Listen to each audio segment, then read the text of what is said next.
People of the world, and welcome to today's episode of Coffee Chats with Jax. Today's video, we are almost done with my series on finding home, which, if you're not sure what that is, it is a book that I wrote about my life, about what the concept of home means when you move out and you're a grown-up. All of a sudden, you're thrown out into the world and you're trying to figure out how to find your belonging, how to find your sense of home in a world where life is hard. Like I've said before, it's not hard because we're doing it wrong, it's just hard because it's hard. For this video specifically, I'm talking about this chapter where I tried to find my belonging in wearing a mask. Basically, sending in a representative for myself when I was going through something hard, and instead of talking about it and dealing with it, I just pretended that it wasn't there, because for a really long time, I was under the impression that people only wanted to spend time with me if I was the really happy, bubbly person. And so I would run away from my problems and I'd pretend that everything was fine. So in my book, I share the story about the first time that I learned what the mask was, and I learned that I needed to wear one pretending everything was fine in order to have people care about me, have people be around me. And that all started when I was 17, because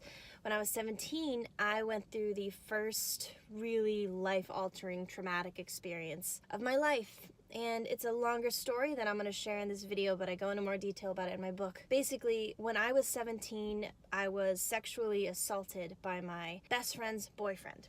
And at the time, when I went to people about it, for example, my best friend, I was responded to really terribly. My best friend didn't believe me. She never talked to me again. People just pretended it didn't happen. Basically, the people who I really hoped would be there for me weren't. And what that told me was that my problems didn't matter. That told me that in order to survive this world, I cannot be emotional, I cannot be needy, I cannot have problems, or people will leave. Which is a lie, totally false, but that's what that taught my 17-year-old brain. So what I did after that is I developed the mask, which meant that I went out and partied as much as I possibly could, not because I was trying to fit in, but because I was trying to survive. That's how I got through it. Fast forwarding to my time in Boston, which is a big storyline in my book, Finding Home, the 3 months that I lived in Boston. I was going through some pretty bad depression while I was living there for various reasons, but once again, I was wearing the mask. I wasn't telling a single soul that I was not okay. Instead, I was just in survival mode. I was running away from my problems. Like, that's the main reason I moved to Boston, really, was I was running away from pain. And I was just putting on the mask, sending in my representative, which is not how you deal with stuff. And so I was pretending everything was fine for about 3 months until I was cornered in a bathroom by my best friend, and she came to me and she was like, "Jackie, you are not okay. I'm your best friend and I need to know what's going on with you. How am I supposed to help you if you don't tell me what's wrong?" And so it was in that moment that I realized that this mask wasn't going to work anymore, but I needed to open up. And I didn't just need to open up, but I wanted to open up, because I realized that isolation is what was killing me for so long. That is what was destroying me, was the me pretending everything was just fine. And so after I left Boston, I was back in LA, sitting in the first of so many therapy sessions. And the therapist looks at me and she says, "Jackie, if this is gonna work, then I'm gonna need you to show up." And I don't just mean physically show up to my office, but I mean emotionally show up. There's no hiding here. Does that sound like something you can do? And I remember looking down at my feet and my hands and really not knowing if that was something I could do, but that scared me. So I just kind of look up a little bit and I nod because that's what you're supposed to do. For the rest of that year, I tried to take off the mask.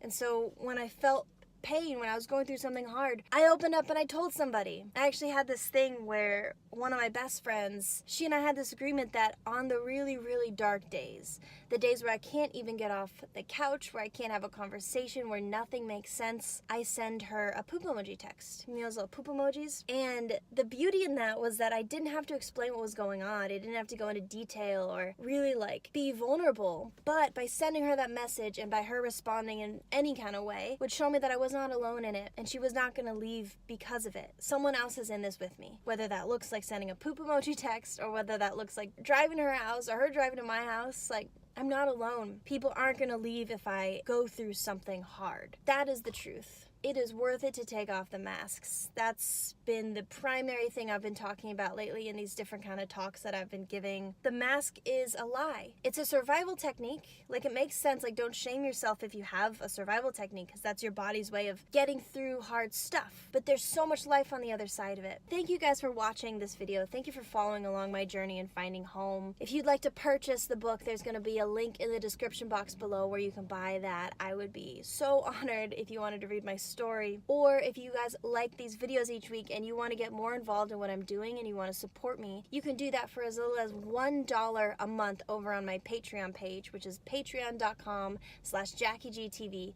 There's lots of exciting things that are going to be happening soon, so stay in the loop. You guys are wonderful. All the links below. Thank you for watching, and I will see you next time.